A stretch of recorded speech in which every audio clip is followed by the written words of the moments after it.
ब्रह्मा विष्णु हम बोलते हैं ना। हाँ जी। इन्होंने बाइबल में दर्शन दिया है।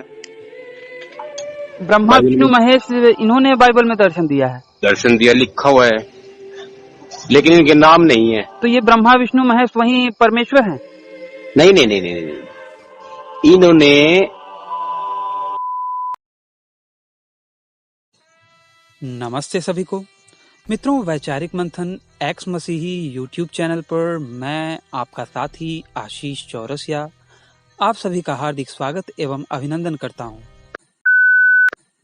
मित्रों, सबसे पहले आपको सूचना देना चाहता हूं कि इन दिनों आप लोगों को लग रहा होगा कि भैया लाइव स्ट्रीम क्यों नहीं आ रहा, हमें लाइव क्यों नहीं आ रहा। तो आपको बताना चाहता हूं कि पिछला लाइव स्ट्रीम खत्म करने के बाद स्ट्रीम यार्ड के स्क्रीन पर मुझे लिखा हुआ आया था कि भैया वार्निंग आई थी एक प्रकार से कि भैया इस महीने का आपका जो लाइव स्ट्रीम करने का समय सीमा है उसका डेटा खत्म हो गया है। अब इसके आगे भी अगर आप लाइव स्ट्रीम कंटिन्यू करना चाहते हैं तो आपको मेंबरशिप लेनी पड़ेगी, प्रीमियम मेंबरशिप लेनी पड़ेगी, मतलब कि कुछ पैसे देने पड़ेंगे। और जैसा कि आप लोग जानते हैं कि मेरी आर्थिक स्थिति अच्छी नहीं है, तो मैं फिलहाल तो पैसे वैसे नहीं दे पाऊंगा कि पैसे देकर फिर इस महीने और भी लाइव स्ट्रीम कर पाऊं। तो जाहिर सी बात है अगले महीने का इंतज़ार करना पड़ेगा। तो अगले महीने से फिर से हमारा लाइव स्ट्रीम शुरू होगा, लेकिन उससे पहले हम लाइव नहीं आ पाएंगे।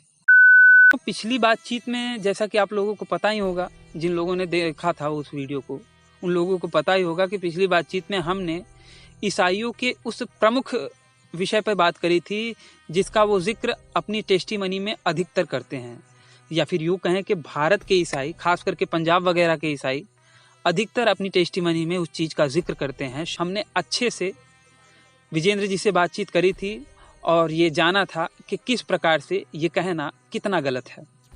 तो मित्रों, हमारे पंजाब के रहने वाले हिंदू से ईसाई बन चुके विजेंद्र जी के साथ हुए हमारी पिछली बातचीत तो आप लोगों ने सुनी ही होगी। अगर ना सुनी हो तो ऊपर दिख रहे आई बटन पर क्लिक करके आप हमारी पिछली बातचीत को अवश्य सुनिए। खैर, आज की इस बातचीत में विजेंद्र जी के साथ न्याय व्यवस्था पर और इकलौता पुत्र होने पर चर्चा हुई है। आपको बताता चलूं कि आप लोग अगर ध्यान से सुनेंगे तो बैकग्राउंड में एक महिला की भी आवाज आपको आती होगी। जाहिर सी बात है वो महिला विजेंद्र जी की धर्मपत्नी है, जो कि बैकग्राउंड में आती हुई आवाजों से प्रतीत हो रहा था मुझे कि वो मुझसे सहमत नहीं है। और बाद में जब उनसे रहा नहीं गया तो उन्होंने विजेंद्र जी से फोन लेकर मुझसे बातचीत करना शुरू किया, और उनके साथ जो मेरी बातचीत हुई थी वो भी बड़ी इंटरेस्टिंग है। तो आगे आने वाली कड़ी में आपको उनके साथ होने वाली मेरी बातचीत भी सुनने को मिलेगी। फिलहाल विजेंद्र जी के साथ हुई हमारी इस चर्चा का ये अगला हिस्सा आज मैं आप लोगों के समक्ष रख रहा हूँ। आप सब भी सुनिए एवं निर्णय लीजिए।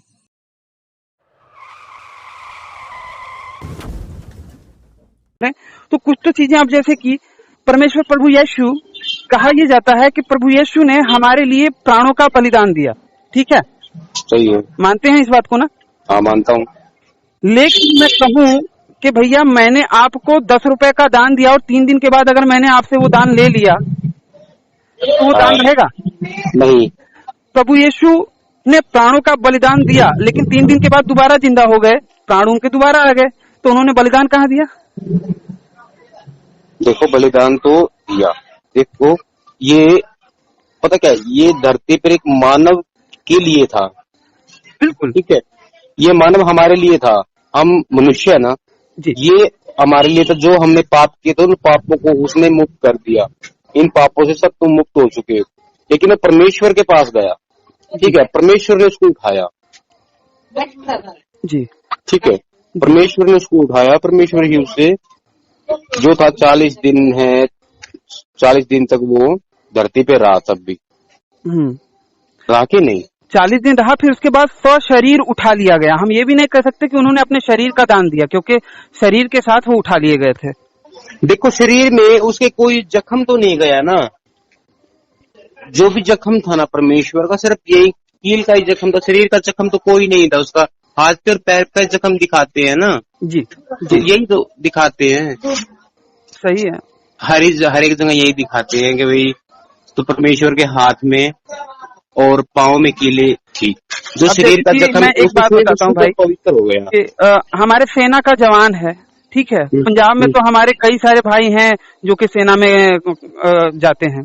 तो जैसे कि कोई सेना में गया और वो बलिदान हो गया, कहते हैं ना, वो मर गया, तो हम कहते हैं कि भैया वो भाई हमारा वीर जवान से भारत माता के लिए बलिदान हो गया। लेकिन अगर 3 दिन के बाद वो जीवित हो जाए तो हम उसे कहते हैं क्या कि वो बलिदान हुआ?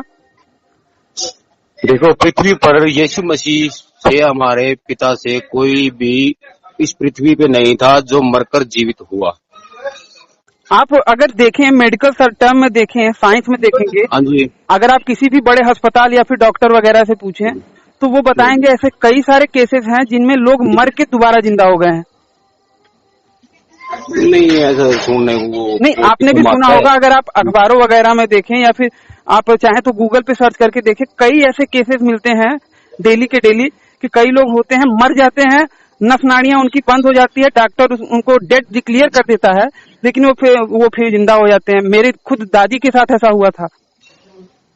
देखो, ये तो मेरे दादाजी के साथ भी हुआ। मेरे दादाजी रात को मर गए और कहते हैं कि भाई मैं वहां पे गया, मैंने वहां पे सूरज देखा, और ये अपने तो हिंदू में बोलते हैं, मैंने वहां उसको क्या क्या क्या वो बोलते हैं, आज तो मेरे नाम भी याद नहीं आता उसका, ब्रह्मा विष्णु या फिर ईश्वर को देखा, भगवान को देखा, वो और कुछ बोलते हैं उसको, वो जो भैंस वाला होता है, क्या बोलते हैं उसको? यमराज। यमराज जी। यमराज के वहां स्वर्ग में गया, और वहां पे बहुत ही बिल्कुल ऐसी जगह है जहाँ पे कुछ दूसरी चीज दिखाई नहीं देती। इसके मामले में मैं बताऊंगा भाई आपको, तो सुनो ना, होता ये है ना, तो एक तेलू राम जी थे यहाँ पे गांव में अपने। तेलू राम जैसे वो नाम तेलू था, उसको तेलू राम जी बोलते थे। जी जी। तो उसको ऐसा बोला कि भाई उसको स्वर्ग में लेके गए, वो जो भी दूत थे या जो भी था, उसको वहां पे लेके गए। तो वहां पे जाके बोले ये तेलू नहीं है, वो दूसरा तेलू है जी। तो उस तेलू को यहाँ पे तो रोने लग रहे सब। जी, हमारा दादाजी मर गया जी, आधी रात को जी, ठीक है जी। और सुबह देखा, ओ नहीं, सुबह क्या देखा, तभी देखा दादा जिंदा हो गया, और दूसरा एक पंडित था यहाँ पे, पंडित, तो वो मर गया जी, ठीक है जी। सुबह देखा उसको कि भाई उसको लेके जा रहे हैं, अरे ये तेलू है, वो तो ये तेलू की अभी तक नहीं आई थी, ये तेलू तो रात को मर गया था, बोला ये तेलू जिंदा हो गया, वो मर गया। बराबर है, ठीक है, ये बात तो मैं मानता हूँ, लेकिन वो बात अलग है, वो परमेश्वर का पुत्र था, वो कोई छोटी बात नहीं थी। देखो, उसको मारने वाले पृथ्वी पे नहीं थे, वो खुद मरने के लिए तैयार था, अपने हमारे दुखों के लिए, वो हमारे दर्दों के लिए, हमारे जख्मों के लिए, जो हमने बलिदान पाप किए। एक बात बताओ, जो ये जानवर है, ठीक है जी, भेड़ है, बकरी है, ये मुर्गा सुर्गा जो भी है, गैल गाय बैल और भैंस जो भी है जी, ये बलि चढ़ाते जी। देखो, हम तो हजार पाप करते जी, हम इंसान जी, हाथ से भी पाप करते हैं, आंख से भी पाप करते हैं, मुंह से भी पाप करते हैं, अपने मन से भी पाप करते हैं जी, करते हैं ना जी। वो क्या पाप करते हैं जो उनको बलि चढ़ाया जाता है, किस लिए? अरे ये तो मुझे भी गलत लगता है। देखो, सोचने वाली बात है ना जी, बिल्कुल भाई, ठीक है ना जी। अब देखो, 1 किलो मीट खाने को जी कर रहा है अपना, मुर्गे का जी, ठीक है जी, और हमने जाके उसको पैसे दे दिए, वो मुर्गा उसने काट दिया, मार दिया उसको, ठीक है, वो पाप किसके सर लगेगा, काटने वाले के या हमारे खाने वाले के? दोनों के सर पे लगेगा। वो पाप मेरे सर लगना चाहिए, क्योंकि वो जीवित था और मैंने जाके मरवाया उसको, उसकी हिम्मत नहीं थी उसको मारने की, क्योंकि मरे। लेकिन मेरा ये मानना है, जैसे कि देखिए, अगर न्याय व्यवस्था में देखें तो किसी ने किसी को मरवाया, ठीक है, किसी कोई डॉन है, उसने अपने चमचों के द्वारा किसी को मरवा दिया, तो जो चमचा जिसने मारा है उसको भी सजा मिलेगी, और जो डॉन है उसको भी सजा मिलेगी। हाँ, डॉन को ज्यादा मिलेगी, चमचे को कम मिलेगी, लेकिन मिलेगी तो सही है। फिर इसमें तो देखो, ऐसी बात सोचे ना हम, तो फिर जैसे जज और वकील और एक मुजरिम होता है जी, तो सजा तो उनको मिलनी चाहिए, वो भी 3 हो गए जी, ठीक है ना। अब हक नहीं मिलनी चाहिए। देखो, एक तो उसको सजा दे रहा है जी, एक ने तो पाप किया, मैंने तो पाप किया है, तो मैं पाप से क्या करूंगा? सोचो कि मेरे बेटे ने पाप किया है, जी। मैं दूसरे क्यों बोलूं, मेरे बेटे ने पाप किया है तो उसको क्या करना चाहिए, पाप की हम उसे सजा देंगे, उसको एक बार दो बार तो हम क्षमा कर दें, एक बार तो उसको क्षमा करना चाहिए। जी। जी। जो परमेश्वर कहता है कि जी। क्षमा करो, जी।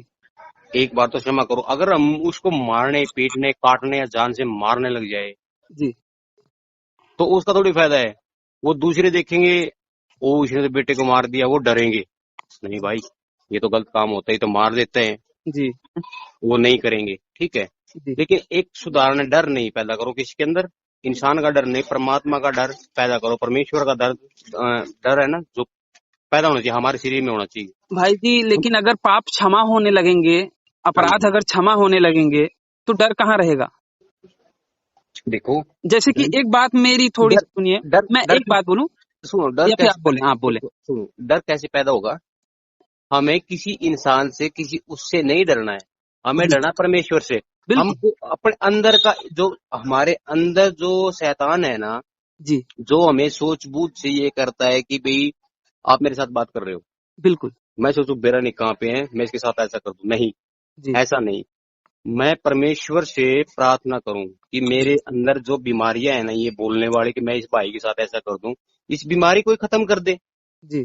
जी। ठीक है। इस चीज को ही खत्म कर दे, इस क्रोध को ही खत्म कर दे, इस सोच को ही खत्म कर दे। जी।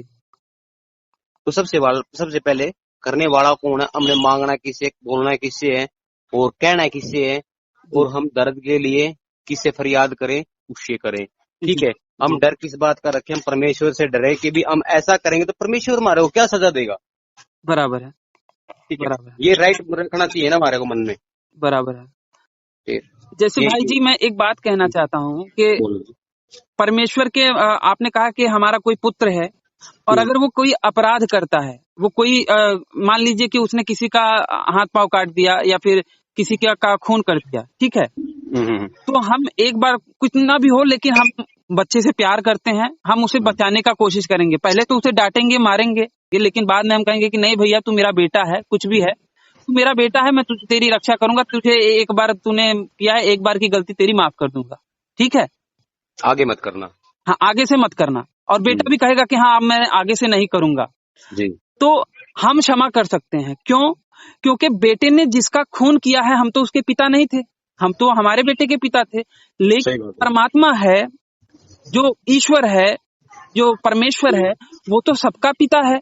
अगर सबका एक पिता बेटे ने किसी दूसरे बेटे को खून किया और परमात्मा पहले वाले बेटे को अगर कहे कि भैया जा, अच्छा एक बार किया है, अब तुझे रियलाइज हुआ है, अब मैं तुझे क्षमा कर दे रहा हूँ, तो है। जिसका खून हुआ है उसके साथ न्याय कहाँ होगा? परमात्मा तो न्यायकारी भी है। हाँ जी। जी जी जी। जी, ये भी तो सोचना पड़ेगा। सही। और जहां तक रही बात प्रभु यीशु की, कि आपने जैसे कहा कि प्रभु यीशु अपने पापों, मतलब कि हमारे पापों के लिए वो बलिदान हुए, और वो बाकायदा जानते थे, वो जान के उन्होंने बलिदान हुए, मतलब उनको कोई मार नहीं सकता था, वो खुद से क्रूस पे चढ़े थे। तो इस पे अगर आप मरकुस 15 का ये 34 देखें, तो वहां पे प्रभु यीशु क्या नाम से बहुत ही बिलखते हैं, और वो कहते हैं कि हे मेरे परमेश्वर, तूने मुझे क्यों छोड़ दिया? हो सके तो मेरे ऊपर से ये दुख की घड़ी टाल दे। और प्लस वो प्रश्न कर रहे हैं कि हे परमेश्वर, तूने मुझे क्यों छोड़ दिया? मतलब कि उनको भी नहीं पता था कि क्यों छोड़ा गया है उन्हें। तो ये सारे जो पवित्र शास्त्र के वचन हैं, ये भी थोड़ा सा प्रश्न खड़े करते हैं ना भाई। वो कौन था जिसने प्रभु यीशु मसीह की तरफ मुंह हटाकर पीठ को मोड़ लिया था? क्रूस पे जी। मुझे नाम याद नहीं आ रहा। जब यही प्रार्थना कर रहा था वो, जी। जब यही प्रार्थना कर रहा था हाँ कि जी। परमेश्वर मेरे से तू मुंह मत मोड़, चाहे मुझसे कुछ मोड़, कोई भी मुंह मोड़ ले, लेकिन आप मुंह मत मोड़ो, ठीक है। जी। वो खुद परमेश्वर था, परमेश्वर भी उसके दर्द में नीचे आया, और उसने ना उसका दर्द देखा नहीं गया। देख, परमेश्वर पे खुद उसका दर्द देखा नहीं गया। बाइबल में भी कुछ ऐसा ही है। बाइबल में ये कहीं पे भी नहीं लिखा है कि परमेश्वर खुद आए थे प्रभु यीशु को देखने के लिए। देखो, मैं तो वैसे मैं बाइबल पूरी तो पढ़ने के, वैसे तो मैंने पूरी पढ़ी लेकिन याद नहीं रहती। देखो जो गलत है जी हाँ? जी भाई। तो उसमें कुछ सुनने में आई है कैसा भी है, लेकिन एक कई बात ऐसी है कि भाई जो ब्रह्मा विष्णु हम बोलते हैं ना, हाँ जी, इन्होंने बाइबल में दर्शन दिया है।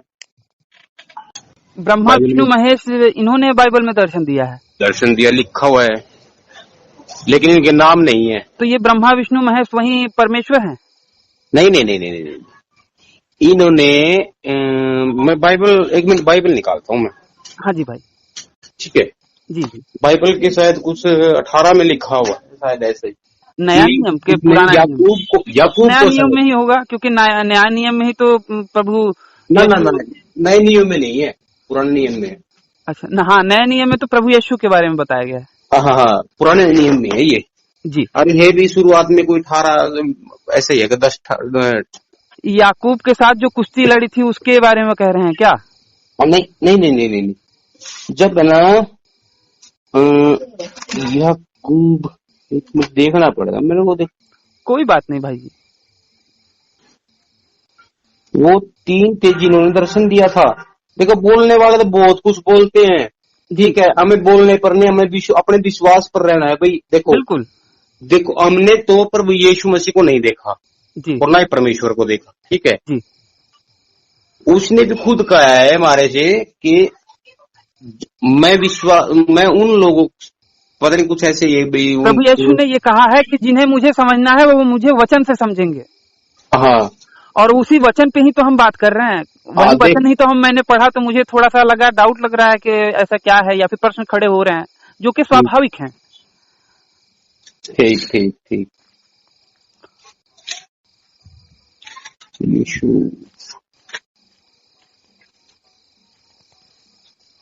विनय कितना है, बोलिए उसको, वो काट देगा।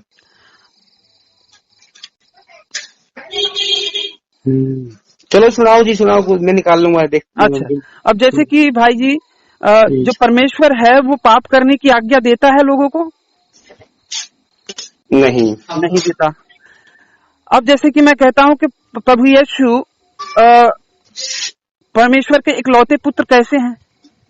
क्या हम परमेश्वर के पुत्र नहीं हैं क्या? है, लेकिन तो इकलौता पुत्र प्रभु यीशु को क्यों कहा गया?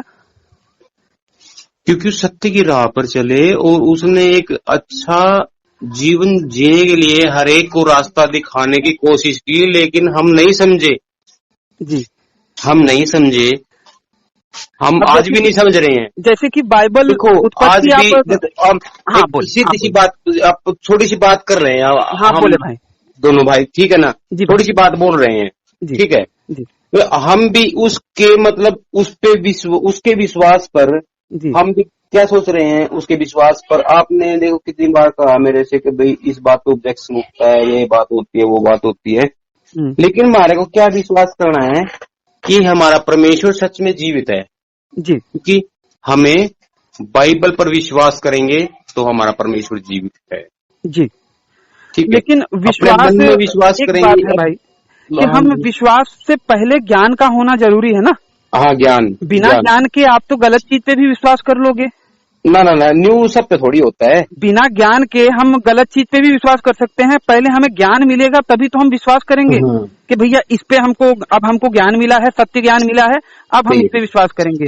और वो ज्ञान लेने के लिए तो हमें बाइबल पढ़ना पड़ेगा, और बाइबल में जब हमें कुछ चीजें शंका उत्पन्न होती है तो फिर हमको बोलना पड़ता है, विचार करना पड़ेगा उस पे, है ना, विचार मंथन करेंगे।